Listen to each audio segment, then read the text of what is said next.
Bonjour, aujourd'hui nous allons vous présenter un livre qui s'appelle Celui qui dessinait les dieux de Alain Grousset.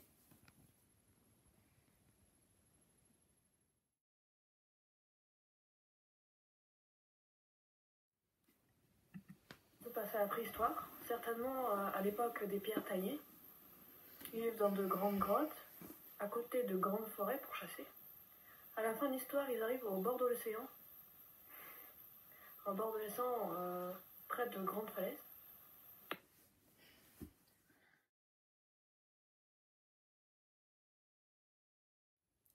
Il y a 4 personnages principaux dans l'histoire. Tar est un vieil homme qui peint les dieux animaux pour son clan. Ibo est un jeune garçon orphelin, il est très doué en dessin et il est l'apprenti du vieil homme. Urkam est le fils du chaman, il est très jaloux du jeune garçon, il aurait aimé être à sa place. Mara est une jeune sculptrice que le jeune garçon rencontrera lors de ses aventures.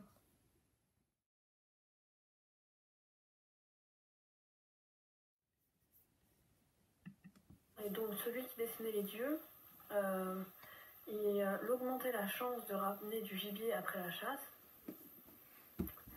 Mais à sa mort, c'est Ibo, son apprenti, qui prend la relève. Mais malheureusement, Ibo ne réussissa pas. Donc la tribu commence à douter de lui et le chaman en profita pour mettre le doute encore plus. Parce que pour lui, c'était clair, c'était son fils qui devait dessiner les dieux.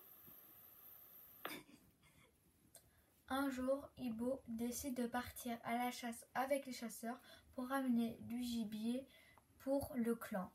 Au moment de tuer un animal, le fils du chaman l'assomme par derrière.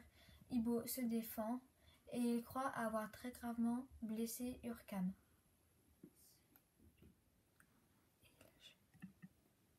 Ibo décide de s'enfuir parce que il savait que le chaman n'allait jamais lui pardonner, donc il en profite pour aller à la grande grotte parce que Tar n'était pas lui dire qu'il y avait des magnifiques peintures dedans. Donc Ibo arrive à échapper à sa tribu grâce au chien, parce que le chien il avait vu que Ibo était beaucoup plus gentil avec lui que le chaman. Et Ibo rencontre une jeune fille qui s'appelle Mara, elle aussi sculptrice. Mais elle était aussi chassée par sa tribu. Donc Ibo en profite pour l'aider. Ensemble, les deux enfants parviennent à chasser et à survivre à l'aide du chien du chaman. À la fin du livre, les deux enfants rencontrent une tribu qui vit au bord de l'océan. Cette tribu les accueille et leur montre le chemin pour aller vers la grande grotte. Cette tribu sait qu'elle peut faire confiance aux deux enfants. Finalement, les enfants seront chargés de finir de décorer et de peindre la grande grotte.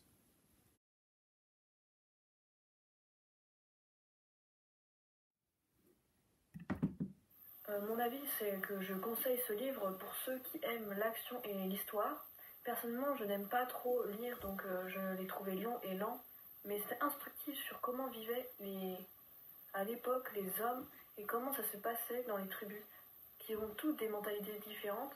Ça prouve que même s'ils vivaient dans la même époque, ils ne pensaient pas la même chose. Moi, personnellement, j'ai trouvé le début de l'histoire un peu ennuyeux, c'est-à-dire quand on écrit les personnages ou ce qu'il se passe.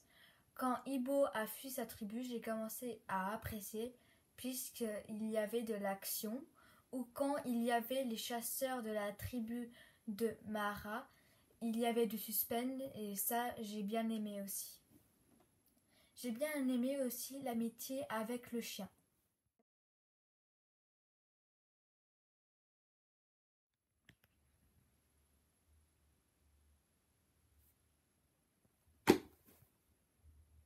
C'est raide quand tu l'enlèves.